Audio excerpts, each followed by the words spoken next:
சிறப்பு அதிரடிப்படை திட்டத்தை முதலமைச்சர் விஜய் இன்னும் சற்று நேரத்தில் தொடங்கி வைக்க உள்ளார்.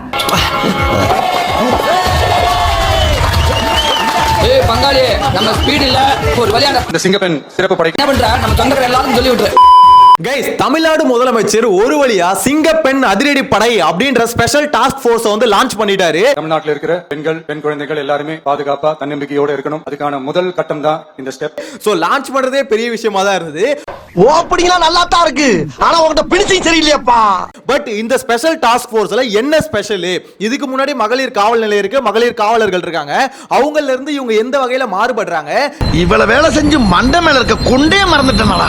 இது உண்மையிலே ஒர்த்தா இல்லையா அப்படின்ற திட்டத்தை பத்தி ஃபுல் டீடைல் இந்த வீடியோல பார்க்க போறோம். சோ இது கூடவே தமிழ்நாடு முதலமைச்சர் ரொம்ப ஸ்ட்ரிக்ட்டான ஆக்ஷன் எடுப்பேன் அப்படின்ற மாதிரி வார்னிங்கும் பாத்தீங்கன்னா பெண்களை டிஸ்டர்ப் பண்றவங்களுக்கு கொடுத்திருக்காரு. பெண்கள் பாதுகாப்பை டிஸ்டர்ப் பண்றவங்க யாரா இருந்தாலும் அது சகிச்சிக்கவே முடியாது.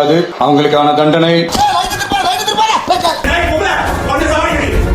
இவன் கொஞ்சம் டேஞ்சரான ஆடு, சீக்கிரம் பிடிக்கணும். சோ இது கூடவே தமிழ்நாடு அரசை விமர்சிச்சா, தமிழ்நாடு அரசுக்கு எதிராக கேள்வி எழுப்புனா அந்த நியூஸ் சேனல் எல்லாம் கேபிள் டிவி, தமிழ்நாடு கேபிள் டிவில இருந்து தூக்கிடுறாங்க அப்படின்ற மாதிரி பாத்தீங்கன்னா அண்ணாமலை கோவப்பட்டிருக்காரு, சீமான் கோவப்பட்டிருக்காரு, இபிஎஸ், திமுக எல்லாம் பாத்தீங்கன்னா கிளிகிள்னு கிழிச்சிட்டு இருக்காங்க. செய்தி சேனல்கள் நீக்கம் குறித்து சீமான் கண்டனம் தெரிவித்துள்ளார். அப்ப ஆளுங்கட்சிக்கு எதிராக பேசினா நியூஸ் சேனலை முடக்குவீங்களா அப்படின்ற கேள்வி எழுப்பியிருக்காங்க. ஓ அப்படியா விஷயம்?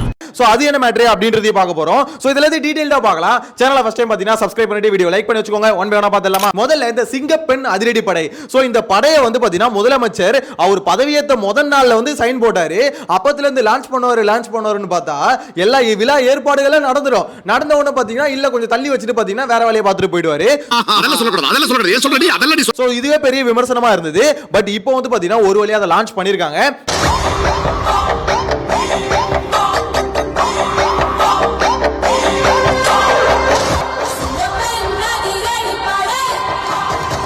சோ இப்போ வந்து பாத்தீங்கன்னா 70 பேர் கொண்ட குழுவோட இதை லான்ச் பண்ணிருக்காங்க. கூடிய விரைவில் 2500 பேரை வந்து இதுல சேர்க்க போறோம் அப்படின்ற மாதிரி சொல்லியிருக்காங்க. உண்மையிலே வரவேற்கத்தக்க விஷயம் தான். ஏன்னு பாத்தீங்கன்னா புதுசா இதுல ரெக்ரூட்மெண்ட் எடுத்தா மட்டும்தான் இது புது ஃபோர்ஸ், இல்லனா அதே பழைய ஃபோர்ஸ் அப்படின்ற மாதிரி தான் சொல்ல தோணுது. இப்போ என்ன பண்ணிருக்காங்கன்னா கான்செப்டை ரெண்டா பிரிச்சிருக்காங்க. இதுக்கு முன்னாடி மகளிர் காவல் நிலையம், மகளிர் காவலர்கள்லாம் இருக்காங்களே, இவங்க ரோந்து பண்ணிக்கலாம் போவாங்க. இதுக்கப்புறம் அவங்க போவேனா அந்த வேலையை வந்து பாத்தீங்கன்னா இந்த சிங்கப்பெண் அதிரடி படை பார்த்துக்கும் அப்படின்ற மாதிரி சொல்லியிருக்காங்க.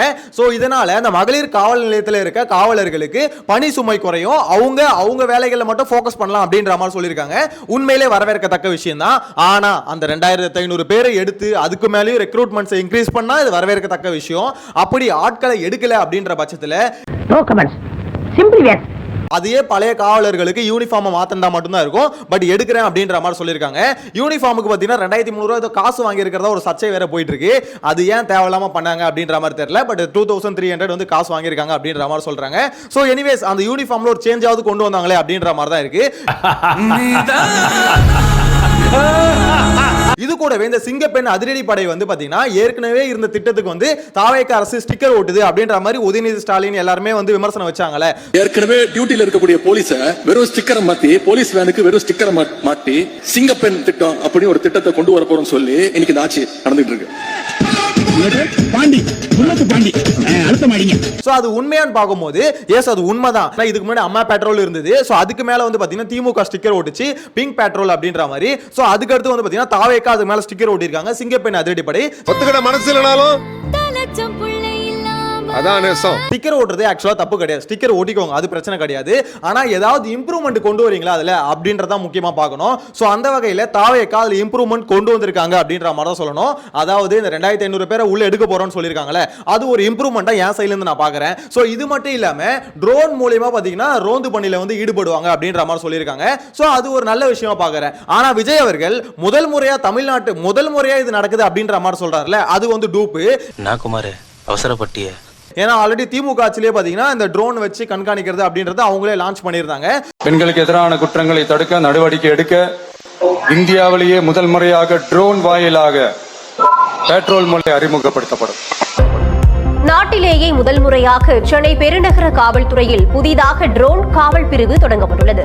சென்னை அடையாறில் 3 கோடியே 6 லட்சம் மதிப்பில் புதிதாக உருவாக்கப்பட்டுள்ள ட்ரோன் காவல் பிரிவை டிஜிபி சைலேந்திரபாபு தொடங்கி வைத்தார். ஸோ அப்படின்னும் போது விஜய் அவர்கள் ஒரு ஸ்கிரிப்டில் ஹைலைட்டாக இருக்கணும் அப்படின்ற மாதிரி பேசிட்டாரா என்னன்னு தெரியல. ஸோ அது மட்டும் இல்லாமல் அவர் முக்கியமாக ஒரு பாயிண்ட் வந்து பேசியிருந்தாரு. இந்த மாதிரி பெண்கள் பாதுகாப்பு வந்து பார்த்தீங்கன்னா ரொம்ப முக்கியத்துவம் கொடுப்பேன், யாராவது தப்பு பண்ணிட்டு எஸ்கேப் ஆகணும்னு நினச்சா சும்மாலாம் விட மாட்டேன் அப்படின்ற மாதிரி பேசினாரு. ஸோ அவர் பேசும்போதே பார்த்தீங்கன்னா கேமராமேன் அப்படியே ஃபோக்கஸ் வந்து நம்ம நிதியமைச்சர் மேலே திருப்புறாரு. பெண்கள் பாதுகாப்பை டிஸ்டர்ப் பண்றவங்க யாரா இருந்தாலும் அது சகிச்சுக்கவே முடியாது. அவங்களுக்கான தண்டனை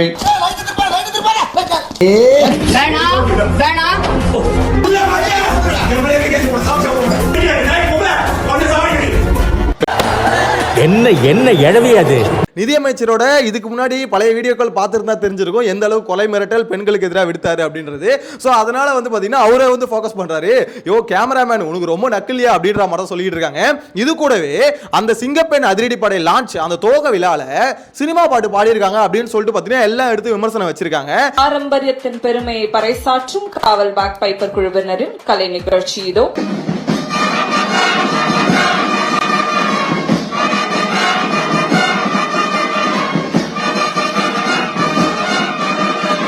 அதாவது அந்த இடத்துல வந்து பாத்தீங்கன்னா ஆள போறான் தமிழ உலகம் எல்லாமே அப்படின்ற மாதிரி விஜய் அவர்களோட பாட்டை வந்து பாத்தீங்கன்னா வாசிக்க ஆரம்பிச்சிட்டாங்க. ஸோ இது பெரிய பேசு பொருளாயிடுச்சு.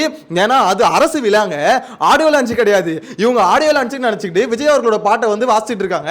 இது ரொம்ப பெரிய தப்பு அப்படின்ற மாதிரி பாத்தீங்கன்னா எதிர்கட்சிகள்லாம் சொல்லிக்கிட்டு இருக்காங்க. ஸோ என்ன பொறுத்தவரைக்கும் கேட்டீங்கன்னா தப்பான்னு பார்க்கும்போது எஸ் தப்பு தான், ஏன்னா அங்க சினிமா பாட்டை பாடக்கூடாது. இருந்தாலும் சினிமால இருந்து வந்த ஒருத்தருக்கு சினிமா பாட்டை பாடினா என்ன தப்பு அப்படின்ற மாதிரி தான் எல்லாரும் கேட்கறாங்க. என்ன பொறுத்த வரைக்கும் அதெல்லாம் பெரிய விஷயம் ஏதோ ஒன்று பாடிட்டு போங்க அப்படின்ற மாதிரி சொல்ல தோணுது. ஏன்னா விஜய் அவர்கள் முதலமைச்சர், அவர் வந்து சினிமாக்காரங்களை முதலமைச்சராகவே தமிழ்நாடு மக்கள் அக்செப்ட் பண்ணிட்டாங்க. இந்த பாட்டுல ஒரு மேட்டரா அப்படின்ற மாதிரி தான் கேள்வி கேட்க தோணுது. ஸோ அதனால அது பெரிய விஷயம் இல்லை. பட் எதிர்கட்சிகளை விமர்சனம் வச்சுக்கிட்டு இருக்காங்க. ஒரு முதலமைச்சர் சினிமா துறையிலேருந்து வந்ததுனால தான் இந்த இடத்துல அரசு நிகழ்ச்சியில ஒரு சினிமா பாட்டுலாம் பாடிட்டு இருக்காங்க. இதெல்லாம் தலை குனிய வேண்டிய விஷயம் அப்படின்ற மாதிரி எதிர்கட்சிகள் சொல்லிட்டு இருக்காங்க. ஸோ அந்த அளவுக்கு பொங்குறாங்க அப்படின்ற மாதிரி தான் சொல்ல தோணுது. எங்கிந்திரா வந்துக்கிறானுங்க. இது கூடவே முதலமைச்சர் விஜய் முக்கியமான ஒரு மேட்டர் சொல்லியிருக்காரு. இப்ப நடக்கிற அந்த நிகழ்வுகள் இருக்குல்ல, இந்த பாலியல் குற்றங்கள் இதெல்லாம் பார்க்கும்போது மனம் பதறுது, கண்ணு கலங்குது அப்படின்ற மாதிரிலாம் பேசியிருக்காரு. ஸோ என்னதான் இருந்தாலும் இது எல்லாத்தையும் தாண்டி என்னதான் சட்ட ஒழுங்கு நம்ம வந்து போலீஸ் அது எதுன்னு போட்டாலும் சுய ஒழுக்கம் அப்படின்றது ரொம்ப முக்கியம் அப்படின்ற மாதிரி சொல்லியிருக்காரு. ஆனா இங்க விஷயம் என்ன பாத்தீங்கன்னா ஒழுங்கு அப்படின்னு சொல்றதுக்கு அவர் வந்து பாத்தீங்கன்னா ஒழுகுன்ட்டாரு. அதை எடுத்து ட்ரோல் பண்ணிட்டு இருக்காங்க. சார் இது சமூக ஒழுங்கும் சம்பந்தப்பட்டிருக்கு. சமூக ஒழுகல தனி மனித ஒழுங்கும் சம்பந்தப்பட்டு இருக்கு. தனி மனிதன் ஒழுங்கா இருந்தாலும் அந்த சமூகம் தன்னால மாறும். ஒழுங்குனா லீக் சார், அங்க வந்து லீக் ஆயிட்டு இருக்கு அப்படின்றத ஒழுங்குன்னுவாங்க. இந்த இடத்துல ஒழுங்கு அப்படின்ற மாதிரி தான் சொல்லணும். ஸோ வார்த்தையில வந்து ஒரு பிழை பண்ணிட்டாரு அப்படின்ற மாதிரி தான் சொல்லணும். அதை எதிர்கட்சிகள் ட்ரோல் பண்ணிக்கிட்டு தான் இருக்காங்க. நக்கல்யா அவனுக்கு. நம்ம என்னதான் சட்டத்திட்டங்கள் வகுத்தாலும் சுய ஒழுக்கம் வந்து ரொம்ப முக்கியம் அப்படின்ற மாதிரி சொன்னாரு. அது உண்மையானு கேட்டீங்கன்னா உண்மைதான். ஏன்னா தனிப்பட்ட முறையில நம்ம வந்து ஒழுங்கா கட்டுக்கோப்பா இருக்கணும் அப்படின்ற மாதிரி தான் அவர் சொல்ல வராரு. ஆனா இங்க பிரச்சனை என்ன தெரியுமா, ஸ்கூல் எஜுகேஷன்ல இருந்து அதை கொண்டு வந்திருக்கணும். ரெண்டு திராவிட கட்சிகளும் பாத்தீங்கன்னா சுய ஒழுக்கத்தை ஸ்கூல் எஜுகேஷன்ல இருந்து கொண்டு வரல. அவங்க ரெண்டு பேர் பண்ண தப்பு தான் அது, அதை நம்ம ஒத்துக்கிட்டு தான் ஆகணும். இந்த ரெண்டு கட்சிகளும் இவ்வளவு நாளா சுய ஒழுக்கம் வந்து பாத்தீங்கன்னா ஸ்கூல் எஜுகேஷன்ல இருந்து கொண்டு வராதோட விளைவு தான் இந்த அளவுக்கு தமிழ்நாட்டில் வந்து சட்ட ஒழுங்கு மோசமா இருக்கு. நீ கேட்ட ஒவ்வொரு கேள்வி என்ன செருப்பால அடிச்ச மாதிரி இருக்குடா. மாதிரி இல்ல, உண்மையிலே செருப்பால தான் இருக்கு. அதுக்குன்னு பழிய தூக்கி அவங்க மேல போட்டு நம்ம சும்மா தர முடியாது. இங்க விஷயம் என்னன்னு பாத்தீங்கன்னா, எஸ் சுய ஒழுக்கம் இது வேணும் தான். ஆனா இப்ப அது நம்ம தமிழ்நாட்டுல நிறைய பேருக்கு இல்லதான். அதனால என்ன பண்ணுவீங்க, அதனால சட்ட ஒழுங்கு ரொம்ப ஸ்ட்ரிக்டா இருக்கணும். தண்டனைகள் கடுமையாகணும். தண்டனைகள் கடுமையானதான் குற்றங்கள் குறையும். சோ இது வந்து பல அரசு வந்து பாத்தீங்கன்னா பேச்சுல பேசும், ஆனா செயல்பாட்டுல வந்து கொண்டே வராது. சோ தாவேகாவும் அந்த மாதிரி இருக்க போதா அப்படின்றது தெரியல, வெயிட் பண்ணி தான் பார்க்கணும். அரபு கண்ட்ரீஸ்ல வந்து பாத்தீங்கன்னா குற்றங்கள் கம்மியா இருக்கு. எதனால குற்றங்கள் கம்மியா இருக்கு? அங்க எல்லாம் சுய ஒழுக்கத்தை வந்து ரொம்ப பேணி பாதுகாக்கிறாங்க, அதனால குற்றங்கள் கம்மியா இருக்கா அப்படின்ற மாதிரி கேட்டீங்கன்னா மேபி கொஞ்சம் இருக்கலாம். ஆனா ஃபுல்லா கண்ட்ரோல்டா இருக்கிறது காரணம் என்ன தெரியுமா, அந்த இடத்துல தண்டனைகள் வந்து ரொம்ப கடுமையா இருக்கும். நீ தப்பு பண்ணிட்டேன்னா நீ செத்தே போயிடலாம் அப்படின்ற மாதிரி உன்னையே ஃபீல் பண்ண வச்சிருவாங்க. பொம்பளை சோக்கு கேக்குதாடா, பொம்பளை சோக்கு. அந்த அளவுக்கு தண்டனைகள் ரொம்ப கடுமையா இருக்கும். சோ அந்த அளவுக்கு ஒரு பீக் பயம் வந்து மக்களுக்கு கிரியேட் ஆகணும். பயம் இருக்கணும். மன்னராட்சியில் இருக்கிற மாதிரி ஒரு பயம் இருக்கணும். சோ அந்த பயம் இருந்தா மட்டும்தான் குற்றங்கள் வந்து கம்மியாகும். அதை எப்ப தமிழ்நாடு அரசு கொண்டு வருதோ அப்பதான் இதெல்லாம் குறையும் அப்படின்ற மாதிரி சொல்ல தோணுது. இதை தவிர ஒரு முக்கியமான ஒரு விஷயம் என்ன சொல்றாருன்னா, போதைப் பொருள். இது என்னதான் நம்ம இதெல்லாம் பேசிட்டு இருந்தாலும் இதுக்கு முக்கியமான காரணமே தமிழ்நாட்டில் இந்த போதைப் பொருள் தான் அப்படின்ற மாதிரி சொல்றாரு. முதல்ல அதை ஃபுல்லா ஒழிக்கணும் அப்படின்ற மாதிரி சொல்றாரு. இந்த பிரச்சனைகள்லாம் ஏன் நடக்குது அப்படின்றத அனலைஸ் பண்ணி பார்க்கும்போது சுத்தி பாத்தீங்கன்னா ஒரே இடத்துல தான் வந்து நிக்குது. போதை பொருள் நடமாட்டம், அதை வேரோட பிடுங்கி எறியணும். எஸ் சார், அந்த போதை பொருள் இது எல்லாத்தையும் ஒழிக்கணும் தான். ஆனா அப்படி ஒழிக்கணும்னு வச்சுக்கோங்களேன், முக்கியமா ஒரு குடும்பத்தை நீங்க அட்டாக் பண்ண வேண்டியதா இருக்கும். அதுதான் உங்களால முடியுமான்னு தெரியல. அந்த ஒரு குடும்பம் யாரு தெரியல, ஆதவ் அர்ஜுனா ஃபேமிலி தான். 3 accused லீமா ரோஸ் மார்டின், சிவாவதாக இருப்பது டெய்சி ஆதவ் அர்ஜுனா. ஏன்னா அவங்க மாமியார், அவங்க பொண்டாட்டி, இவங்களே பாத்தீங்கன்னா போதைப் பொருள் கடத்தல் வழக்கல்ல சம்மந்தப்பட்டிருக்காங்க, அக்யூஸ்டா இருக்காங்க, A4 A3 அக்யூஸ்டா இருக்காங்க. சோ அப்படி இருக்கும்போது எங்க இருந்து சார் போதைப் பொருளை ஒழிக்கிறது அப்படின்னு நான் கேட்கலங்க, எதிர்க்கட்சி கேட்கறாங்க. அதுக்கு அவர் தான் வந்து பதில் சொல்லணும். என்ன விஷயம் பாத்தீங்கன்னா, முதலமைச்சர் விஜய் அவரோட ஸ்பீச்சை பார்க்கும்போது உண்மையிலே நம்பிக்கை வருது. ஓகே, இவர் வந்து ஏதாவது பண்ணுவாருப்பா, இவர் பேசுறதுலாம் ரொம்ப பாசிட்டிவா இருக்கு, பெண்களுக்கு பாதுகாப்பு கொடுத்துருவாரு அப்படின்ற மாதிரி நம்பிக்கை வருது. ஆனா அதுக்கடுத்து உங்க கட்சிக்காரங்களை அப்படியே ஃபோக்கஸ் பண்ணணும்னு வச்சுக்கோங்களேன், அந்த நம்பிக்கை அப்படியே போயிடுது. என்ன விஷயம் பாத்தீங்கன்னா, இப்ப தாவேக்கா ஆட்சிக்கு வந்ததுல இருந்து ஒரு விஷயம் வந்து வைரல் ஆயிட்டு இருக்கு. என்னன்னா, தாவேக்காவோட நிர்வாகிகளே நிறைய பேர் பாலியல் குற்றங்களில் ஈடுபட்டு இருக்காங்க. நிறைய நியூஸ் நம்மளே பார்க்க முடியுது. அது மட்டும் இல்லாம உங்க கட்சியை சார்ந்தவங்களோட சொந்தக்காரங்களே பாத்தீங்கன்னா போதைப் பொருள் கடத்தல் வழக்கில் ஈடுபட்டு இருக்காங்க. சோ அப்படின்னும் போது முதல்ல நம்ம கட்சியை சுத்தம் பண்ணணும்ல சார், அப்பதானே சார் தமிழ்நாட்டை சுத்தம் பண்ண முடியும் அப்படின்ற ஒரு கேள்வியும் வருது. சோ இந்த இடத்துல போதைப் பொருளை ஃபுல்லா ஒழிக்கணும் முதலமைச்சர் விஜய் பேசும்போது ஃபயர் ஒண்ணும் போல இருக்குது. ஆனா அப்படியே பக்கத்துல இருக்க ஆதவ் அர்ஜுனா அவரை பார்க்கும்போது இன்னும் என்ன நீ பைத்தியக்காரனாவே நினைச்சிட்டு இருக்கறல, ஃபியூஸ் போயிடுது அப்படின்ற மாதிரி தான் சொல்லணும். ஏன்னா அவங்க ஃபேமிலியே போதைப் பொருள் கடத்தல் வழக்கில் சம்பந்தப்பட்டிருக்கு அப்படின்ற மாதிரி அமலாக்கத்துறை வந்து பிரஸ் ரிலீஸ் கொடுத்துருக்கு. ஸோ அப்படின்னும் போது எங்க இருந்து போதைப் பொருளை ஒழிப்பீங்க? அப்படி ஒழிக்கணும்னா அவங்க ஃபேமிலியை முதல்ல தூக்கி குண்டர் சட்டத்தில் போடுவீங்களா? ஆதவ் அர்ஜுனா அவங்க ஒய்ஃப் மேல ஆக்ஷன் எடுப்பீங்களா? அவங்க மாமியார் மேல ஆக்ஷன் எடுப்பீங்களா? முடியாது சார், அது முடியாது. ஏன்னா உங்களுக்கு மொத்தமா அங்க பேக் போனா இருக்கிறதே ஆதவ் அர்ஜுனா தான். ஆக்சுவலா எதிர்க்கட்சினா நிழல் உலக முதலமைச்சர் அப்படின்னு சொல்ற அளவுக்கு பாத்தீங்கன்னா வளர்ந்து வந்து நிக்கிறாரு. சோ அதுக்கு அடுத்து உங்க இடத்துல உட்கார போறதே அவர்தான் அப்படின்ற மாதிரி எல்லாம் ட்ரோல் பண்ணிக்கிட்டு இருக்காங்க. எனக்கு லட்சியம் இருக்குதுங்க. என்ன பின்னால தெரியுதுங்க, அரமனை அதுல வேலை சேரணும் சொல்ல வேண்டாம், சேர்த்து விடுறேன். இல்லைங்க, அந்த அரமனை ஒரு நாள் எனக்கு சொந்தமாக்கிக்கோணுங்க. அந்த அளவுக்கு வளர்ந்துட்டாரு, உச்சத்துல இருக்காரு இப்ப ஆதவ் அர்ஜுனா. சோ அப்படின்னும் போது எப்படி அவரை பக்கத்துல வச்சு எப்படி போதைப் பொருளை ஒழிப்பீங்கன்னு தான் எல்லாரும் கேட்டுக்கிட்டு இருக்காங்க. நம்மளுக்கும் அந்த டவுட் தான் வருது.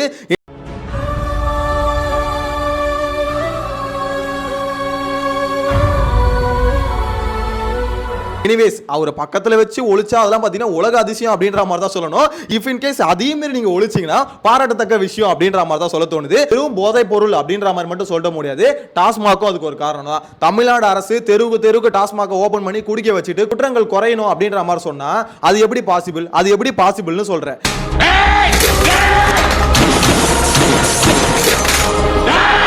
டாஸ்மாக மொத்தமா க்ளோஸ் பண்ணனும் அவங்க சொல்லவே இல்லை. என்ன பொறுத்தவரைக்கும் இப்போதைக்கு அவங்க எண்ணிக்கையை குறைச்சிருக்காங்க. ஆனா தமிழ்நாடு அரசோட மெயின் ஃபோக்கஸ் என்ன தெரியுமா இருக்கணும்? டாஸ்மாக்ல இருந்து ரெவன்யூ எடுக்கணும்னு ஒரு எண்ணம் இருக்குல்ல. இப்போ வரைக்கும் ரெவன்யூ அங்க இருந்து வந்துட்டு இருக்குல்ல, 50,000 கோடி தாங்க வருது வருஷத்துக்கு. சோ 50,000 கோடி அங்க இருந்து ஃபோக்கஸ் பண்றதை விட்டுட்டு பால் பொருளாதாரத்தை நோக்கி போகணும். 1.5 லட்சம் கோடி அதுல மட்டுமே இருக்குது. சோ அப்படின்னும் போது மத்த பொருளாதாரத்தை நோக்கி போகணும், எங்க வருவாய் அதிகமா இருக்கு அப்படின்றத நோக்கி தமிழ்நாடு அரசு அதுல இன்வெஸ்ட் பண்ணி அதுல இருந்து ரெவன்யூ எடுக்கணும். வெறும் சரக்கு வித்தே சம்பாதிக்கணும் அப்படின்ற மாதிரி நினைக்க கூடாது. பாலை வித்து சம்பாதிங்க, உண்மையிலே மக்களுக்கும் நல்லது, தமிழ்நாட்டுக்கும் நல்லது அப்படின்ற மாதிரி தான் சொல்ல தோணுது. அது மட்டும் இல்லாம கல்லு, அதாவது கல்லுன்றது ஆந்திரால நிறைய விவசாய குடும்பத்தை வந்து வாழ வச்சிட்டு இருக்க ஒரு விஷயம். தமிழ்நாடு அரசு மட்டும்தான் அது பேன் பண்ணிருக்கு. வெக்கமா இல்ல? ஏதோ ஒயின் ஷாப்ல இருக்கிறதெல்லாம் பாத்தீங்கன்னா புனித தீர்த்தங்கள் மாதிரியும், இந்த கல்லு பணமரத்துல இருந்து இருக்கிற கல்லு மட்டும் தான் போதை கொடுக்குற மாதிரியும் பாத்தீங்கன்னா தமிழ்நாடு அரசு ரெண்டு கட்சியும் அதிமுக திமுக ரெண்டுமே பேன் பண்ணி வச்சிருந்தாங்க. அதுக்கான மெயினான காரணம் என்ன சொன்னாங்க? அது வந்து குடிச்சா வந்து பாத்தீங்கன்னா மக்களுக்கு வந்து கெடுதல் வந்துரும் அப்படின்ற மாதிரி தான் சொல்லிட்டு இருக்காங்க. என்னன்னா பக்கத்துல இருக்க கேரளால கல்லு வந்து விக்கிறாங்க, ஆந்திரால விக்கிறாங்க, ஆனா தமிழ்நாட்டுல மட்டும் விற்க கூடாது, தடை. என்னங்க எனக்கு ஒண்ணுமே புரியல. அதுதான் எனக்கும் புரியல. இப்ப கோர்ட்டே என்ன கேட்டிருக்குன்னா, தமிழ்நாடு அரசு ஏன் கல்லுக்கடையை ஓபன் பண்ண கூடாது அப்படின்ற மாதிரி கோர்ட் கேள்வி கேக்குது. இப்ப ரீசெண்டா பாத்தீங்கன்னா கல்லு இருக்கிற ஒருத்தர் வந்து போலீஸ் வந்து மணிகண்டன் ஒருத்தர் வந்து சுட்டார்ல, கால்ல 3 தோட்டோ 4 தோட்டோ என்னமோ பாஞ்சதுல. சோ அந்த கேஸ் விசாரிக்கும் போது தமிழ்நாடு விவசாயிகள் வந்து பலனடையக்கூடிய அந்த கல்லை வந்து பாத்தீங்கன்னா ஏன் தமிழ்நாடு அரசு ஒரு ஒழுங்குமுறையோட திருப்பி அமல்படுத்த கூடாதுன்னு கேள்வி எழுப்பியிருக்கு. உண்மையிலே விஜய் அவர்கள் மாற்று அரசியல் அப்படின்னா அதை ஓபன் பண்ணணும். ஏன்னு பாத்தீங்கன்னா அதிமுக திமுக ரெண்டுமே டாஸ்மாக வச்சுட்டு கல்லுக்கடையை க்ளோஸ் பண்ணது காரணம், இங்க கல்லு விற்கப்பட்டா விவசாயிகளுக்கு அந்த ப்ராஃபிட் போகும், கம்பெனிக்கும் டாஸ்மாக் ஓனர்களுக்கும் அந்த பீர் ஃபேக்டரி வச்சிருக்க ஓனர்களுக்கும் அவங்களுக்கு ப்ராஃபிட் வந்து கம்மியாகும். அந்த ஒரு காரணத்தினால தான் தமிழ்நாட்டில் வந்து பார்த்தீங்கன்னா கள்ளுக்கடையை மூடி வச்சிருந்தாங்க. ஸோ மாற்று அரசியல்னு வந்த விஜய் அவர்கள் விவசாய பக்கம் நிற்க போறாரா இல்ல கார்பரேட் பக்கம் நிற்க போறாரா அப்படின்ற ஒரு கேள்வி தான் இருக்கு. அதிமுகவும் தாவேகாவும் திமுகவும் ஒரே கட்சின்னு சொல்லுவாங்க. There is no political ideological difference னு சொல்லுவாங்க. சோ அவரு எடுக்க போற முடிவு தான் இருக்கு. ஆனா இப்போ வரைக்கும் கள்ளுக்கடையை பத்தி அவர் வாயை திறக்க மாட்டாரு. எதனால டிஎம்கேவும் டிவிகேவும் ஒன்னு நிறைய இடத்துல சொல்றோம்னா இந்த மாதிரி விஷயங்கள் தான். அவங்க வச்சிருக்க திட்டத்தை தான் இவரு வச்சிருக்காரு. சோ அதனால தான் இவங்க ரெண்டு பேர் விஷனுமே ஒண்ணுமே இல்லையே. அதிமுக திமுக டிவிகே மூணுமே ஒண்ணா தானே இருக்கு. இந்த மூணுத்துக்குமே கொள்கையிலயும் வேறுபாடு இல்ல, அவங்களோட ஆக்ஷன்ஸ்லயும் வேறுபாடு இல்லையா அப்படின்ற ஒரு கேள்வி தான் விமர்சனமா வச்சுக்கிட்டு இருக்கோம்.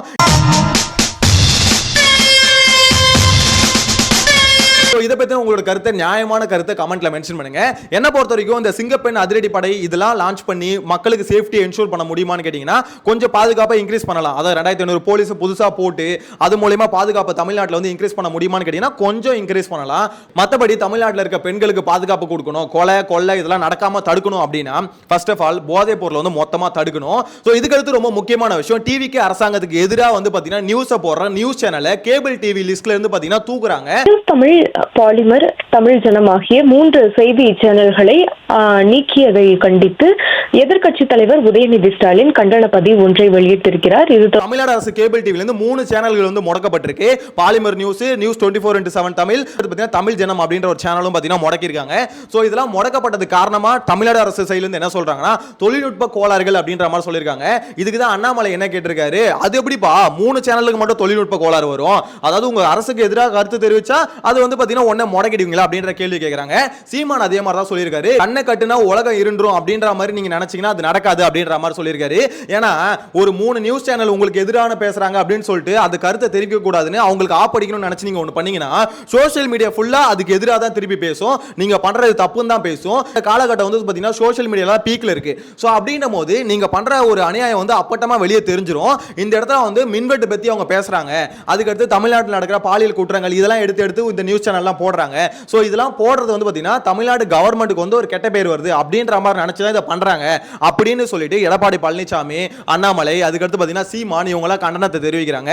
அது உண்மையான கேட்டீங்கன்னா உண்மைதான். ஆனா முக்கியமான விஷயம் என்ன தெரியுமா, இந்த நியூஸ் சேனல்களே எப்பயாவது ஒருத்தர் தான் உண்மையை பேசுறானுங்க, மத்தபடி ஃபுல்லா சொம்படிச்சுக்கிட்டு தான் இருக்கானுங்க.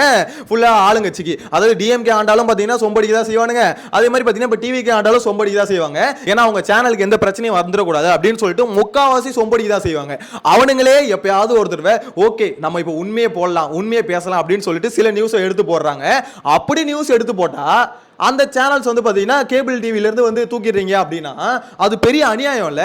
ஜனநாயகத்தோட 4வது தூண் வந்து எது, ஊடகம் தான், பிரஸ் தான். சோ அப்படின்னும் போது அந்த 4வது தூணை ஆல்ரெடி நீங்க மதிக்க மாட்டீங்க, பிரஸ்ஸை மீட் பண்ணவே மாட்டீங்க. இதை தான் ஒவ்வொரு கட்சி தலைவர்களும் வச்சு கிளிக்கிறாங்க. அவ்வளவு தைரியமா அந்த பிரஸ்ஸை மீட் பண்ண சொல்ல வேண்டியது அப்படின்ற மாதிரி உங்களை விமர்சிச்சுக்கிட்டு இருக்காங்க. ஆல்ரெடி இந்த ஒரு பிரச்சனை போயிட்டு இருக்கு. இதுல வந்து பாத்தீங்கன்னா உங்களுக்கு எதிரான கருத்துக்கள் போட்டாலே நீங்க முடக்கிடுவீங்க அப்படின்னா சோ அப்ப ஜனநாயகத்தின் 4வது தூண் என்ன பண்றது அப்படின்ற மாதிரி கேள்வி கேட்டிருக்காங்க. அசிங்கப்படுத்துறேன், இன்சல்ட் பண்றேன். ஆனா உண்மை என்ன தெரியுமா, எந்த கட்சி ஆட்சிக்கு வந்தாலும் இந்த மீடியாக்கள் வந்து பாத்தீங்கன்னா அவங்களுக்கு சாதகமா தான் நியூஸை போடணும் அப்படின்றது எழுதப்படாத ஒரு சட்டமா இருக்கு. தயவு செஞ்சு மீடியா சேனல்ஸ்லாம் அப்படி இருக்காதீங்க. ஏன்னா உங்களுக்கு ஒரு பிரச்சனைனா எதிர்க்கட்சிகள் எல்லாம் குரல் கொடுக்கும், பொதுமக்கள் எல்லாம் குரல் கொடுப்பாங்க. சோ நீங்க தைரியமா நியூஸை வந்து போடுங்க, நீங்க நியூஸ் எடுத்து போடுங்க. இப்போ ஒரு பிரச்சனை உங்களுக்கு வந்து சோஷியல் மீடியா ஃபுல்லா உங்களுக்கு குரல் கொடுக்குதுல, சோ எல்லாருமே உங்களுக்காக குரல் கொடுப்பாங்க. ஜனநாயகத்தின் 4வது தூணா இருக்கக்கூடிய பிரஸ் தயவு செஞ்சு உண்மையை பேசுங்கடா அப்படின்ற மாதிரி சொல்ல தோணுது. எங்க கொஞ்சம் நெஞ்ச உண்மையை பேசினா ஆப்பச்சிடுறாங்களே அப்படின்ற மாதிரி சொல்றீங்களா தெரியுது. பட் இருந்தாலும் உண்மையை பேசுங்க. எங்க தலைக்கு எவ்வளவு தில்லு பத்தியா. ஆல்ரெடி பாத்தீங்கன்னா விஜய் அவர்கள் என்ன சொல்லியிருந்தாருன்னா காவலர்களுக்கு வார விடுமுறைன்னு ஒண்ணு சொல்லுவாங்களே அது வந்து விடுறோம் அப்படின்ற மாதிரி சொல்லியிருந்தாரு. இப்போ வரைக்கும் அதை பத்தி வாயை திறக்கல. சோ அதெல்லாம் கொஞ்சம் பண்ணி நிறைய காவலர்களை ரெக்ரூட் பண்ணி தமிழ்நாட்டில் சேஃப்டி என்ஷூர் பண்ணா கொஞ்சம் பெட்டரா இருக்கும் அப்படின்ற மாதிரி சொல்ல தோணுது. சிங்கப்பெண் அதிரடி படை, இந்த படையை பத்தின உங்களோட கருத்து கமெண்ட்ல மென்ஷன் பண்ணுங்க. நெக்ஸ்ட் வீடியோல மீட் பண்ணலாம். டாடா, பை பை.